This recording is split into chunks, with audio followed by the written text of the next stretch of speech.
अस्सलामु अलैकुम दोस्तों, इस्तकबाल है हुमेरा अली के चैनल पर आप सभी का।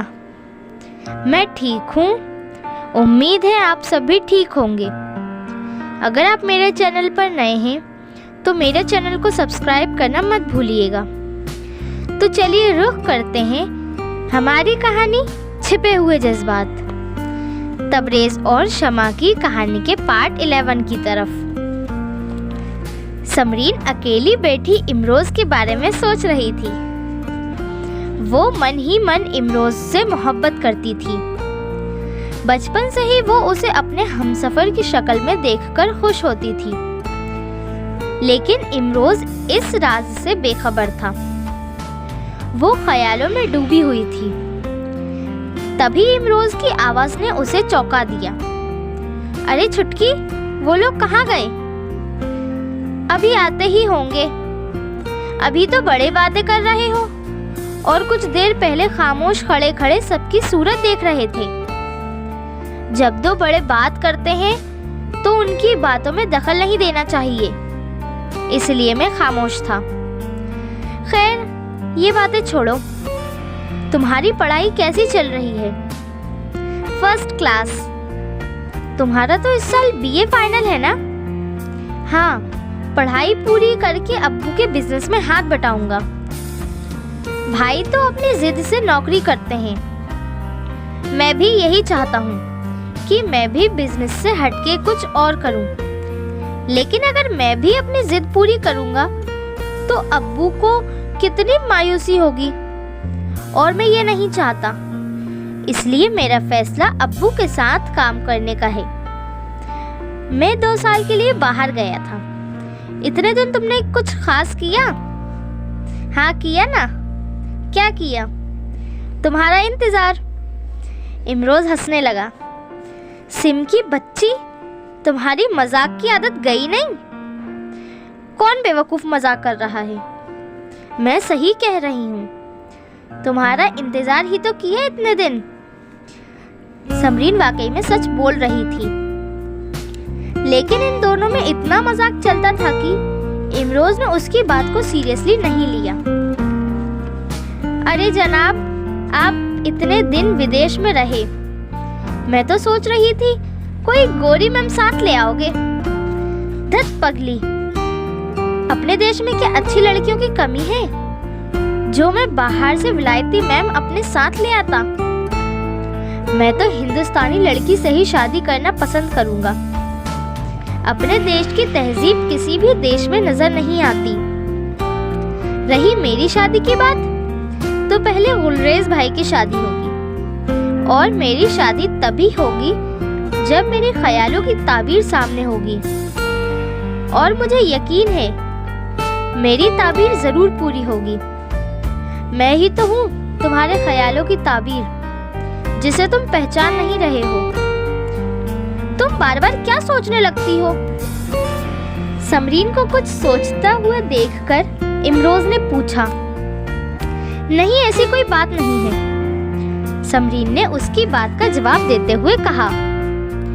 जहाँ तक मुझे मालूम है, आज तक हम दोनों में ऐसा कोई राज नहीं जो हम दोनों से छिपा हो। नहीं, मैं तुमसे क्यों कुछ छिपाऊंगी? मुझे लग रहा है जैसे तुमको किसी से मोहब्बत हो गई है। हाँ, अरे वाह, क्या बात है। तुमने जिसको चुना होगा वो वाकई में बहुत अच्छा होगा, क्योंकि तुम खुद ही इतनी प्यारी हो। कौन है वो? कैसा है वो?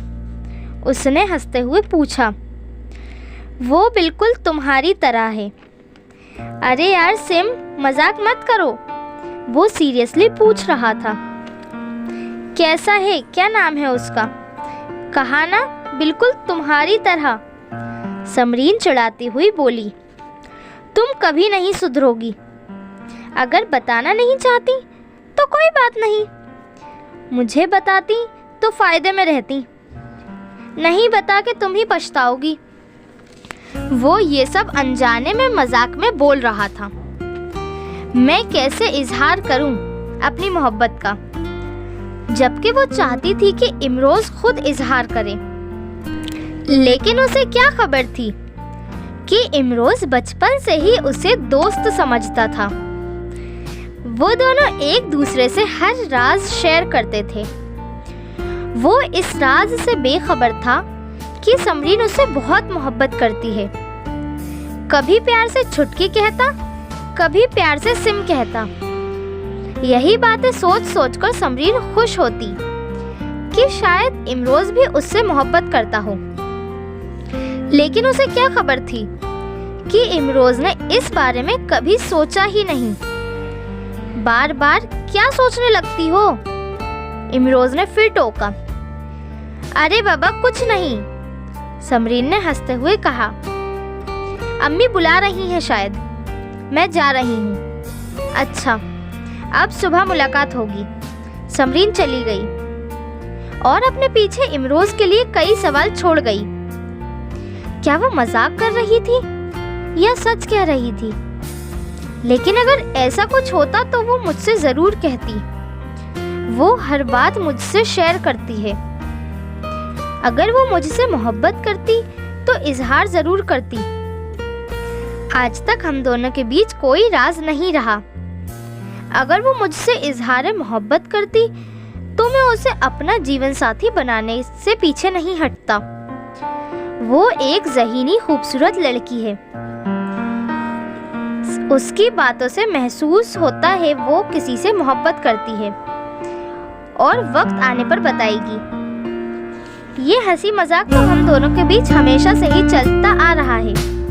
और आज मैं ये सोच रहा हूँ, धत, वो तो मेरी एक बहुत अच्छी दोस्त है और दोस्तों में कोई राज नहीं होता। वो भी वहाँ से चला गया और सुबह 4 बजे भी उठना था। तबरेज और गुलरेज दोनों शमा के घर पहुँचे। शमा बड़े बेसब्री से किसी के आने का इंतजार कर रही थी। उसे क्या मालूम था जिससे वो कतरा रही है वही उसके सामने बार बार आएगा। बेल बजने की आवाज पर उसने गेट खोला और सामने वही शख्स